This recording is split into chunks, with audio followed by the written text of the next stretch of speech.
I didn't realize that there's not a, I have to be looking up here to my slides, so excuse me. So good morning. Let's see. Oh, okay. Okay, good. Okay, so I'm terribly conflicted in all possible ways. I'm a partner at Ropes & Gray. We represent academic medical centers, universities, drug companies, CROs, everybody else who's involved in the full range of stakeholders in these issues. I'm also with Barbara Beer, whom you heard from yesterday. I'm the co-director of the Multi-Regional Clinical Trial Center at Harvard, and we receive grants from and unrestricted contributions from everybody and their brother who's involved in this, including PATH and the Gates Foundation and J&J, Sanofi. The list goes on and on. And finally, just in the sense of full disclosure, I'm also the co-chair and have been for several years of the Subcommittee on Harmonization of Research Regulations of the HHS Secretary's Advisory Committee on Human Research Protections. And that committee has taken a number of stances on the EMA, the proposed EMA regulations, the FDA request for comments, et cetera, on these issues. So first of all, I wanted to just give a few preliminary thoughts from yesterday. Based on, I sat through the sessions yesterday with Barbara and all the other distinguished panelists, and I wanted to give some general impressions that are sort of my kind of, if you will, rock your world thoughts about what reflections on some of the stuff from yesterday. First of all, I wanted to say that I wanted to tell you this. I was at one point just a few years ago the senior associate for research for all of Harvard and the senior research officer for all of Harvard University. And one of the things that I discovered in the course of doing that is that Harvard actually, despite the huge research apparatus, had no policy or practice on data retention and maintenance, none. And surprisingly, when I went, as I often did, to these meetings of my counterpart senior research officers from Stanford and WashU and all the others, they had no policies either. And they, in fact, were surprised to see that we had to develop a policy. And the reason that we had to develop a policy, frankly, and this is sort of interesting, I think, as an interesting sidelight on what you're engaged in here, the reason that we developed one was not so much for data sharing, it was because of the issues of data integrity and research fraud. That we had to have policies in order to be able to recreate what people had done, in order to be able to investigate when there were allegations of improprieties in the course of interpreting data or fabricating data, if you will, or falsifying data. So then as an attorney, I now counsel a number of the large pharmaceutical companies, and I will tell you that they too, in many cases, don't have great data retention and maintenance policies. And so one thing that I want to say as a kind of rock your world thing is, data sharing is not going to be any good unless we have good data retention and good data integrity policies to establish the integrity of the data from the get-go before the data are shared. So take that for what it's worth. Another thing is that I wanted to point out, which is quite obvious really, but I think it's worth bearing in mind. We actually have data sharing right now. We just don't have it in a way that is consistent and easy to deal with. The way that we have data sharing right now is that investigators all over the country, all over the world, they can share any data that they want to. Nobody prevents them from doing that unless they have some kind of sponsored research agreement that says they can't share their data for one reason or another. If the data are identifiable, we even have a way of giving data away, which is that one can apply to an IRB of record, an IRB of competent jurisdiction, for permission to use a data set, even data with the identities attached. And IRBs routinely look at those applications. They evaluate them based on criteria of minimal risk to subjects or others, and they routinely approve data sharing, access not to anonymized data, but to identified data. So one thing that I want to point out is that it's not a great system, because if one has a multi-site study, one has got to go to 15 different IRBs or 15 different site investigators, for example. But we do have a system, and the system, frankly, has values that are embedded in it, processes embedded in it, and those processes in terms of IRB waiver of consent for review of previous medical records or previous research records works out pretty well. It's not like there have been a huge number of scandals in regard to IRBs approving these things. So this is not to say that that's the solution, but it is to say that there are values that are embedded in the current system that we ought to look to, because that is what is going on right now and has gone on for a number of years. Another issue. why are we only talking about clinical trials data? What about all, I mean, the clinical trials data is dwarfed as a set of data by all the standard of care data that are amassed every day in every corner of the world in every clinical and social service setting. Those data actually are probably much more valuable for scientific research than the clinical trials data. So one of the questions is, I mean, I just pointed out, you're looking at this because that's what the remit for this committee says. But it's only a piece of the puzzle. So at the one end, you have the sort of the classic placebo-controlled or blinded to phase 3 trials. On the other end, all the clinical standard of care data. And then in the middle, there are all these other things like comparative effectiveness research, like behavioral research and behavioral intervention research, psychology research, all of this stuff that doesn't quite fit into a lot of the paradigms that were there and the examples that were given yesterday. Now, one of the things so what are the limits really of what data sets we're talking about? And one thing that also is kind of a subnote here that I think is important is that yesterday we heard a lot of conversation about why not just have the data out there for everyone to access. It'll be great. It'll be wonderful. But there have to be some limits on this. And I'll give you just one example. There have to be limits on this. What about research, psychiatric drug or psychiatric intervention research in which psychotherapy notes are compiled? It may be that those notes are de-identified, but to people who are subjects in those research, putting those data, even if de-identified, out there in the public domain is an affront to dignity. It will be recognized as an affront to dignity, and so there've got to be some things that are off the table here. The question is, how do we define them? And it's not because of re-identification, it's because of the dignity interest. Another preliminary thought, which is interesting to me as sort of as a lawyer who deals in this realm all the time. We have HIPAA, and we have this de-identification safe harbor. We can take out the 18 identifiers under HIPAA, and everybody thinks, and even our national laws say, a hospital or a researcher. This is what the laws say: a hospital or researcher can take out the 18 identifiers, and they can take those data and they can sell them on the street without any problem. That is no offense to the federal privacy laws. It is completely allowed. But we, in this room and elsewhere, have debated the issue of informed consent. Do people know that their data are being shared? Which tells me, actually, as a lawyer and someone who's a student of the political process of law, is that we have really, even though we have this safe harbor under HIPAA, we largely as a community have abandoned that as an acceptable premise for data sharing. Otherwise, we wouldn't have these conversations about informed consent, et cetera. So HIPAA, the de-identifiers under HIPAA, I would assert, despite the fact that that is the law, we have gone far past that law at this point in terms of our conversations. Another preliminary thought, which is informed consent.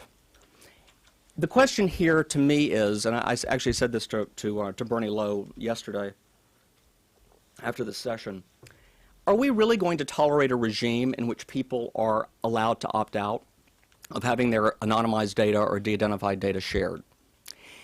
The answer is probably not, because if we allowed that, then if we allowed that choice, then we would corrupt our data sets, right?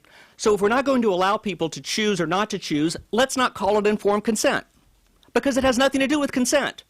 The question is, how much information do we give people before we cram down the terms and conditions of clinical research?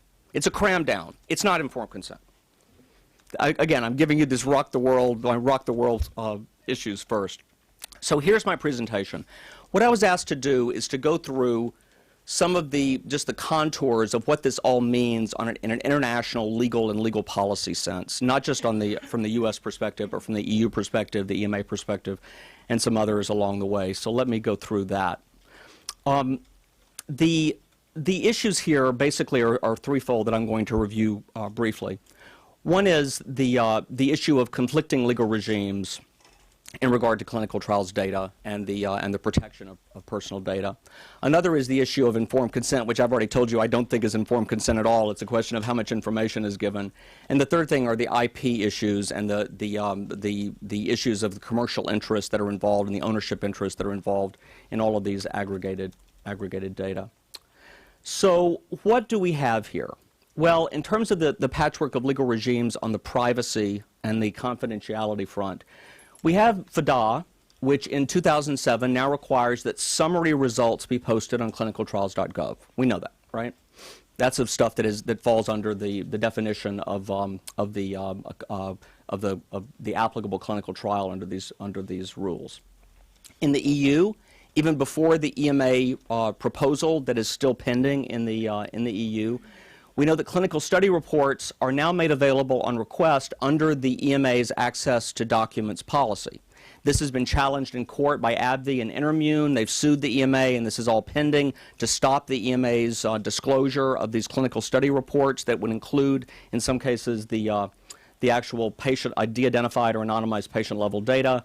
And we also know that that lawsuit and actually most of the requests that have gone to the EMA for these clinical study reports and for other information, they've not come from independent researchers. They've come from other companies. Let's be clear. About 90 or 95% of the requests to EMA have come from other companies, which has alarmed industry and the commercial interests involved. We also know that the EMA has proposed this policy on access to clinical trials data, which would include but not be limited to the patient-level data. And the EMA has proposed basically 3 categories of data. One would be the commercially confidential information, which the EMA has said very clearly that it thinks is almost a null set. It will no longer have will no longer accommodate commercial interests in the way that EMA has done in the past in refusing disclosure, and in the same way that the FDA continues to refuse disclosure of this kind of what companies say is commercially sensitive information. And then categories 2 and 3, it says, are basically the patient-level data. Includes in 2, which would be in level 2, which would be data that would be publicly available even on the web. It includes the identities of all the research team by name. The EMA has said that they think that those data should be freely publicly available, down to the research nurses. Now, the EMA has backed off on that somewhat, but that is what the EMA has said. They do not regard, they think those data are private, but they think there is a countervailing public purpose to make all of the research team identities available. And finally, category 3 data are data that the EMA thinks do have personal protective information, personal value to individuals, but the EMA says that as long as they're de-identified or anonymized, then it will allow, according to the proposal, which is not adopted yet, it will allow individuals, independent researchers, or anyone else to access these data as long as they sign a data use agreement saying that they will not re-identify, that they pledge not to try to re-identify the people, that they will use these things for research, and that they will take the results of their own secondary research and make that available within a certain period of time. So a data use agreement. The EMA, however, has not defined who will enforce the terms of the data use agreement. They are completely silent on that, that they have been challenged in multiple public fora to say, what are the effective protections? We also know that the EU has a general data regulation, a data privacy regulation that is pending right now and that is in its final stages of being refined and adopted. And basically what this GDPR says is it limits future research on existing personal data concerning health information to the following circumstances. The data have been anonymized, which is a stricter, although more ambiguous definition within the EU than the HIPAA 18 de-identifiers, or the data are considered personal data that are subject to a high public interest under an individual EU member state national law that would mandate or allow the release of those data despite the fact that they have personal protective value. And the third possibility is that the subject has given consent to the future use of his or her data. However, at the same time, the EMA says the future use consent must be specific, and so one of the questions is, if the consent is specific but the uses are undefined, can that actually qualify as specific consent? The EU, EMA, and others know that this is a pending issue and has not yet been resolved. We also know that the proposed data privacy regulation in the EU gives people the right of erasure, the right to withdraw their consent from their data being used in the future. Now the question is, does that apply? And this is undefined and ambiguous. Does this right of erasure apply to take your de-identified data out of a data set, or is it only to take your identified data out of a data set. And what does it mean for reliance, that is for research that has already been done or data sets that have already been formed or in the process of being looked at and analyzed for research purposes? We also know that there is a conflict between what the FDA started demanding in March of 2012, I think. The FDA started saying, requiring that in clinical trials, devices and drugs and biotech agents under FDA jurisdiction, this sentence must be inserted in the informed consent. So it's in all our informed consents right now, not only in the U.S., but also around the world when those trials would be used ultimately to support an FDA application. A description of this clinical trial will be available on clinicaltrials.gov as required by U.S. law. This website will not include information that will identify you. At most, the website will include a summary of results. At most, the website would include a summary of results. At most. This does not say, at most, it will include your de-identified patient level data. So we right now, around the world, our researchers are making, in our investigator brochures or these consent forms, compliant with FDA law, which are telling people that at most their summary results would be disclosed in public. That's what it says, which I think is a contradiction to what the EMA would like to or is intending on proposing in terms of public access, at least for the Category 2 data. We also know that the standard for anonymization is somewhat different. We know HIPAA we talked about. The EU concept of anonymization actually includes more. It includes taking out the gender. It includes taking out the cultural identity and the ethnicity. This is what the GDPR is saying at this point. The definition of the fields that would need to be shed out of data are larger, more encompassing than the fields that would be shed out of the U.S. under U.S. law. And we also know that under EU law, encrypted data or pseudonymized data are not regarded as anonymized for these purposes. They are regarded as identifiable data for these purposes.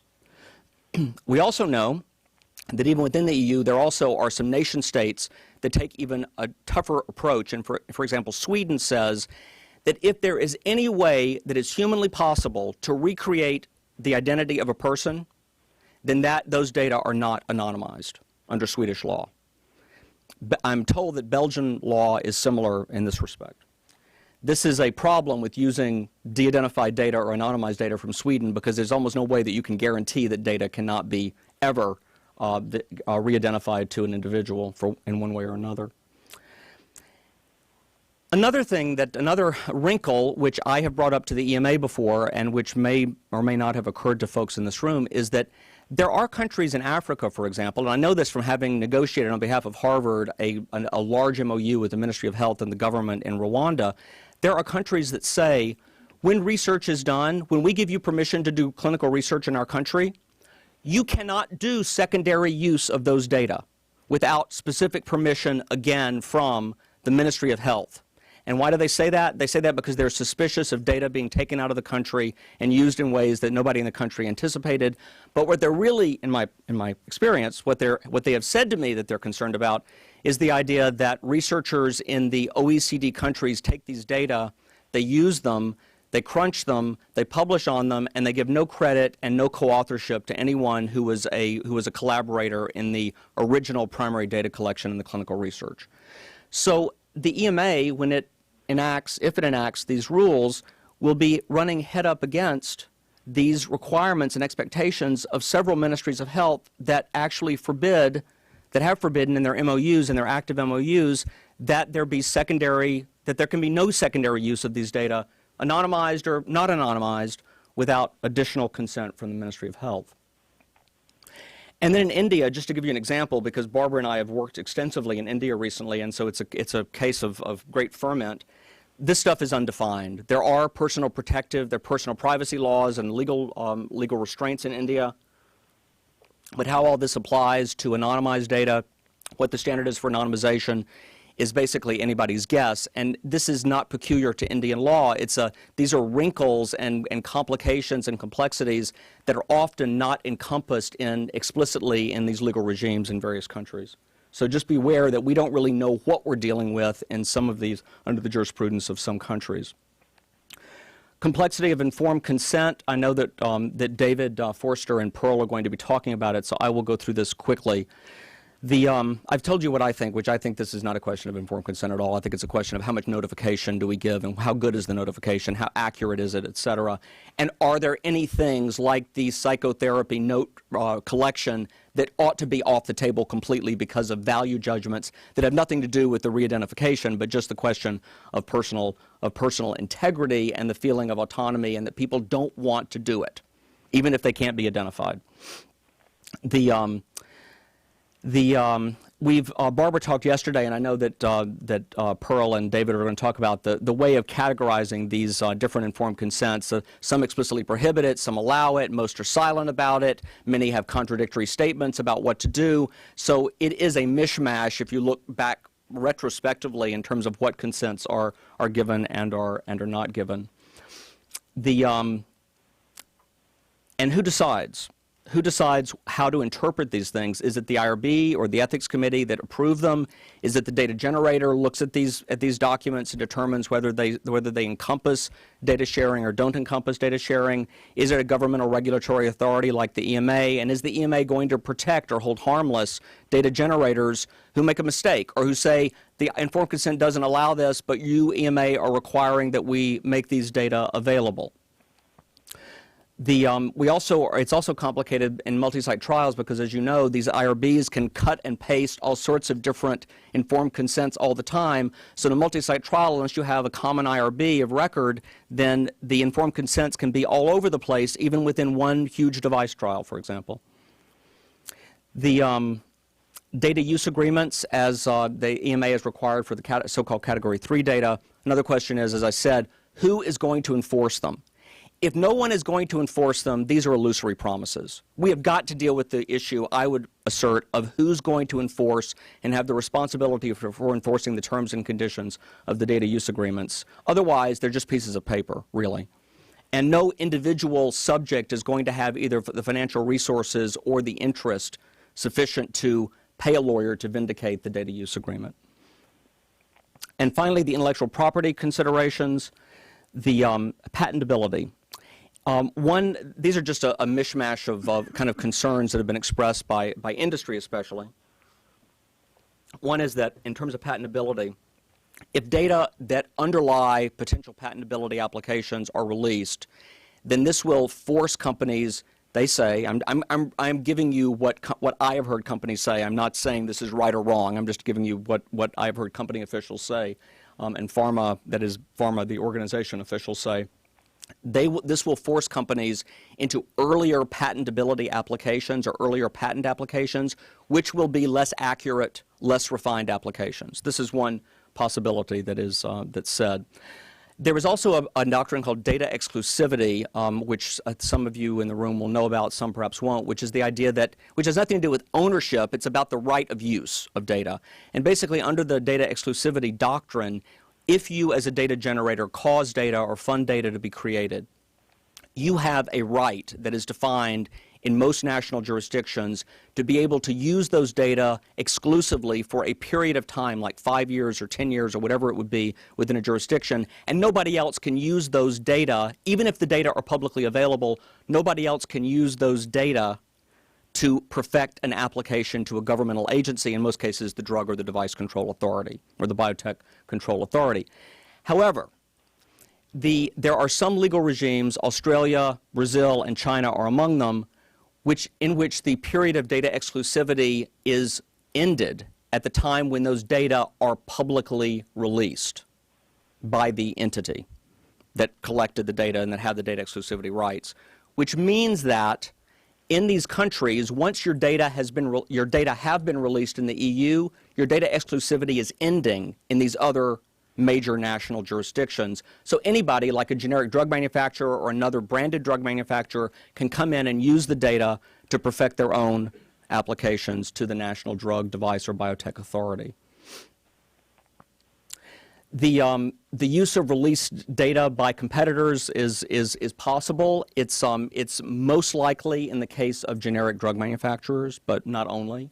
And one of the issues that the companies have brought up is a couple of other issues. One is that TRIPS, does the trade-related aspects of intellectual property rights does say that members who have signed on to TRIPS, which includes the EMA and the EU countries and the US and others, and most others, as a condition of approving the marketing of a pharmaceutical, they must protect the commercially sensitive information.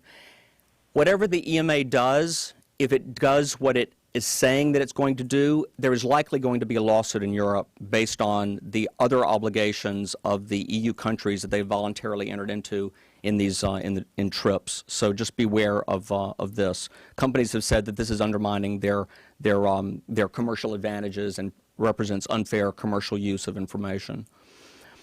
And finally, companies have said that if all of these data are, even aside from data exclusivity and premature patent applications, if these data are released publicly before the company wants them to be released publicly, then there can be other harms. For example, these data can indicate to competitors failed research approaches.